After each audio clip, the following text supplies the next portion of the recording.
Welcome back to Sledgehammer Horror, guys. I am Ken Sledge, and let's talk horror. So today I'm going to be giving you my top 10 favorite slasher films of all time. I want to start this by saying thank you to my friend Hayden over at Hayden Cinema. He gave us the idea to do this, so obviously, yes, we would love to do it, and I loved watching your video as well. You can check that video out. I have that link down in the description. You may even see a very special guest on that video. So today I'm going to talk to you about my top 10 favorite slasher films. This by no way indicates my favorite slashers. This is just my favorite slasher films. And I had to start off with two honorable mentions. I'm not going to go too deep into these. The first one is Totally Killer.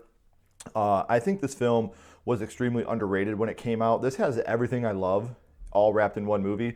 It's a love story. It's a story about your parents. It's a time travel story. It's a slasher. It's very funny, has very funny moments. Maybe if she did do blowjobs, she'd still be alive. Yeah, let's not make that the lesson. And the kills are great in this movie. I think that the kills are absolutely outstanding. So gotta give it up to Totally Killer. And the other one, some people might not even have as a slasher in general. I do, and that is Terminator. As the franchise goes, I think it absolutely becomes more of a sci-fi action movie. But this first one, he goes through the phone book to kill every Sarah Connor. The kills in this movie are so gnarly and so good. He hides his identity behind a mask.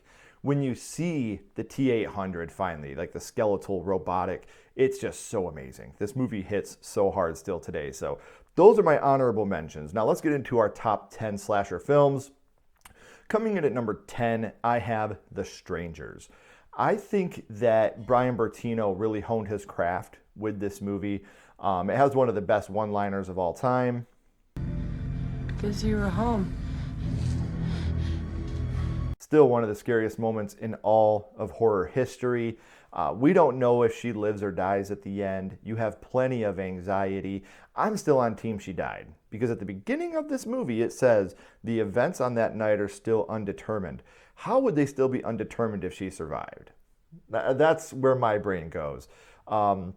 But not just the psychological terror that goes with these three strangers trying to come in and get you, but he also shoots and kills his best friend, thinking that it's one of these people that are coming in the house. So the psychological trauma that happens with that, them taking their masks off, like, you have seen us, so you ain't going nowhere. There's just so much good about The Strangers. I think it still holds up today as one of the best slashers of all time. Home invasion, slasher, it's all the same to me. So number 9, this may be a surprise to some people, but I got to give some love to Megan. Again, this has everything I love in this movie. There's a lot of emotion. There's a lot of very funny moments. Obviously, it's a little bit closer to me because my daughters and how much they love this film and how closely connected we are with people that are in this film, namely Amy Donald. And you know, she's a bright young lady that does an amazing job in this movie, and all the dance moves that she did were all her own. And, you know, running after that kid in the woods, that was all practically done. That was all her. I love that. I wish we could have gotten a gorier version, I guess. I wish we could have seen some of these kills on screen a little more and seen her really do some damage. But the same thing as the Terminator, you know, like she hides behind a mask. And when you see the skeletal things that she does, I think that it's a great movie, and it's a great gateway slasher for young children to push their way into loving horror.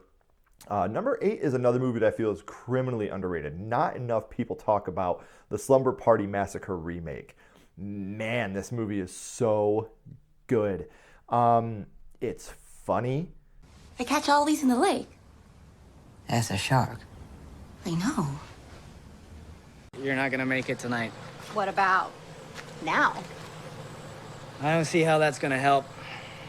It has real moments of fear. Yes, there are some very, very corny one-liners. This is part of your big feminist plot to get rid of all the men. That was a really sexist thing to say.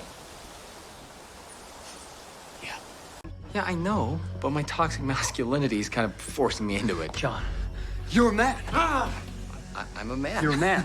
But other than that, this is just a perfect movie to me. It's a sci-fi original. I'm really into the sci-fi original horror reboots, remakes. I think they do a very good job. And the kills in this are great for being, a made-for-TV film. Bringing Russ back, I think that they really showed love to the original. But you also had some of part 2 and part 3, like with the guitar. So many amazing references to the rest of the franchise, which I think is something purposely done, obviously, but something that was so well done that if you're a fan of this franchise, I don't see how you could dislike the Slumber Party Massacre remake. So they had enough Easter eggs in it to make longtime fans very, very happy as well. So number 7 is probably my favorite camp slasher, and that is Sleepaway Camp. Now, I'm not even going to talk about the ending. That's not something I'm going to talk about here today. But the rest of this movie is so good. Like, we've already talked about some great one-liners. Eat shit and die, Ricky! Eat shit and live, Bill. She's a real carpenter's dream. Flat as a board and needs a screw. That's enough! Fuck off! This movie has it. Like, this movie has the best of the best. But not only that, like the kills, like the curling iron. Like, I'm not a lady, but I'm not in any hurry to see what that felt like. The bees, that's another very scary kill to me. The Mel, with the arrow. There's so many great kills throughout this movie. And obviously the reveal is great. I love the reveal at the end, but I fucking hate it too, because it takes away, when people talk about Sleepaway Camp, it's always the reveal, the ending that gets brought up. And I'm like, man, the rest of this movie is so good. You should talk about the rest of the movie too. So coming in at number 7 is Sleepaway Camp. Coming in at number 6, I know, I have Halloween 2018. This is my favorite Halloween film, I think. It's always gone back and forth between Halloween, Halloween H2O, and Halloween 3. And I know, how can you have a list like this and not put the OG Halloween on it? Yes, I'm only doing one movie per franchise. This one I like it more. I like this movie more. I think that the kills we have in this movie are better. I think that they're more graphic. I think that this Michael is intense. I think that he's absolutely scary. And I think that there's a reason when Halloween 1978 came out, it created a whole new version of the slasher film. When Halloween 2018 came out, it created a whole new era of requel films. So to deny Halloween at all for how special and how important it is to the horror genre is just silly. And to see a movie 40 years later do the exact same thing for the genre that the original did is so damn special. And this movie has my favorite moment of any moments of the Halloween franchise. I'm sorry, I can't do it! Gotcha. How can you not love that? Like, that's one of my favorite theater experiences that I've ever had. When she said that, our whole theater erupted, and it was great. It was a great moment. You obviously do have silly moments like Dr. Sartain in the mask. Like, that was just ridiculous. So, yeah, coming in number 6, I have Halloween 2018. Like I said, my favorite movie in the Halloween franchise. Coming in number 5, we're going to talk about my favorite final girl for a minute, and that is Jess Bradford from Black Christmas 1974. Rest in peace, Olivia Hussey. I think that you were a goddess. And, I mean, her being a final girl speaks for herself. I'm going to have an abortion. You can't make a decision like that. You haven't even asked me. I wasn't even going to tell you. You can't ask me to drop everything I've been working for and give up all my ambitions because your plans have changed. And you got to remember, this is back in 1974. She was not supposed to be able to stand up for herself. And, she's supposed to be submissive to her man, is what she's supposed to be. There's supposed to be the submissiveness there. And she's not. She doesn't give a shit. She's like, I'm not doing that. I'm not going to do that. I think that if this would have been continued as a real franchise and we got more Jess, that I think she would be universally maybe the best final girl of all time. She takes her boyfriend out when she thinks that he's Billy. And just some of the kills in this movie, like the unicorn kill and one of the craziest, darkest endings, like, does she survive? Thankfully, we had It's Me, Billy to kind of answer some questions. But I still think this movie is just fantastic. It's a great watch on the holidays, and it's deadly, it's sexy, it's scary. It has everything in it if you're a slasher fan, and it has that mystery of who is Billy? And I think that that's what's so special about this one in comparison to 2006, is this one doesn't answer those questions. We don't need to know who Billy is or why Billy's doing what he's doing. He's just doing it because he's crazy. And we don't even find out who he is. I love this movie so much. Now, coming in at number 4, we're going with Friday the 13th, part 9, baby. Jason Goes to Hell. You want to talk about a movie having everything that I love personally. This has the Necronomicon from the Evil Dead franchise. And the dagger that she uses is totally the Kandarian dagger. I know they couldn't say the name, but it totally is. And this movie has a lot of action as well. There's a lot of action in this movie that is just like almost Terminator style, balls to the wall, the shootout in the diner. And this movie literally starts with them blowing Jason to fucking pieces. We always talked about that when we were younger. Like, why don't they just blow him up? Why don't they throw him in a volcano? Why don't they, put him in a cage and throw him in the bottom of the ocean so he can't come back? And they do it. They have the balls to do it at the very beginning of this film. And then they show you, he is a deadite. Jason is a deadite. And he uses that worm to go from vessel to vessel. That's how he always comes back. And what about that moment at the end? Like when finally we get Jason coming up out of the floor. Like, holy shit, that's epic. And this isn't even arguably, to me, the best ending in horror movie history, when that glove comes up and grabs Jason's mask and takes it back down to hell with him. Oh my God, I love this movie, and I could talk about this movie all day. But as a slasher film, it comes in at number 4. Coming in at number 3, another movie that just completely revitalized the horror genre upon its release, and that is Scream, 1996. Holy shit, what a special movie, still to this day. I mean, they're still making money on this, and we talked about how without Halloween, there wouldn't be Scream. Without Scream, there wouldn't have been Halloween H2O. That's for damn sure. And without Halloween 2018, there wouldn't have been a Scream 5. And I firmly, firmly believe that, at least the direction that it went in. So I just think that, Scream, and you had the sexy kids, you had the twist of who the killers were. I mean, that was a crazy surprise back then. We just watched Billy Loomis die. And now here he comes, and he gives the iconic line. We all go a little mad sometimes. No, Billy!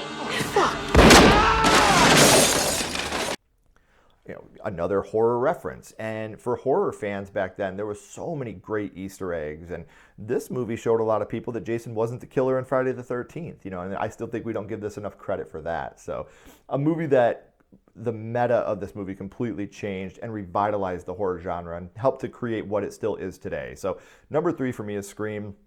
Number 2, and this may come as a surprise to a lot of you, that this is number 2. But number 2 for me is Child's Play 3. Yes, this is my favorite in that franchise. Yes, I will defend this movie until the very end. Everything this movie does to me is so damn rad. I love this movie. I know a lot of people hate the military setting. I love it. I think it's great. Again, I think the kills in this are great.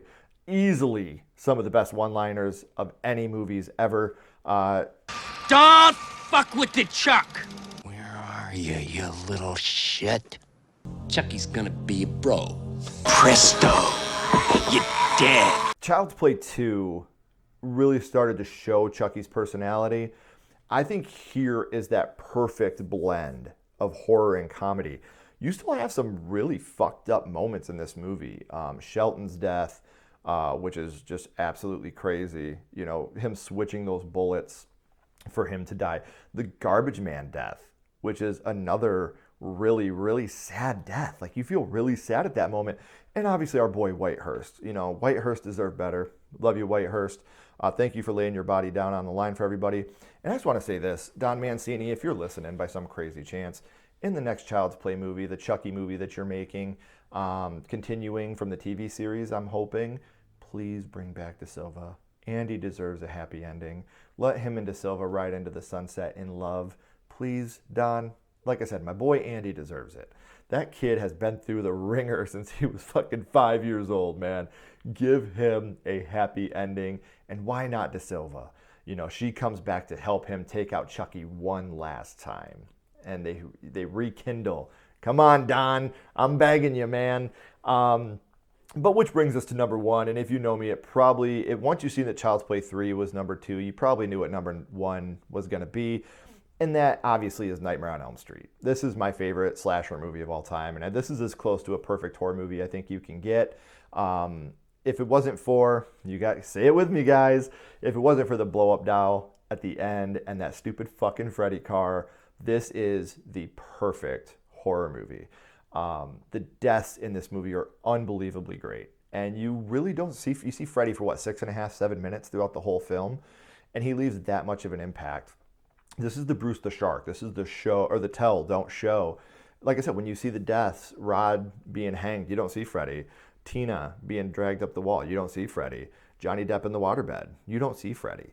And I think that that's brilliant. That's a way for them to be able to work with their budget. And, they couldn't show Freddy a lot because the budget didn't have them being able to do the makeup as many times as they could. So the brilliance of Wes to be able to do things like that. And again, you have, 2 Wes Craven movies in the top 3. So I think that, what Wes was able to do with this movie, some people might not think this is a slasher. They might think that it's a psychological movie. And I won't argue with you. To me, it's a slasher for sure. But as you've seen, for it to be a slasher, there's pretty loose boundaries there. They can't use a gun. They use a gun in Scream 2 there, fella. So like I said, to me, a slasher isn't just a guy with a knife running around taking people out. Slashers have used different weapons all throughout history. And to me, the feeling of the chase really helps it to become a slasher.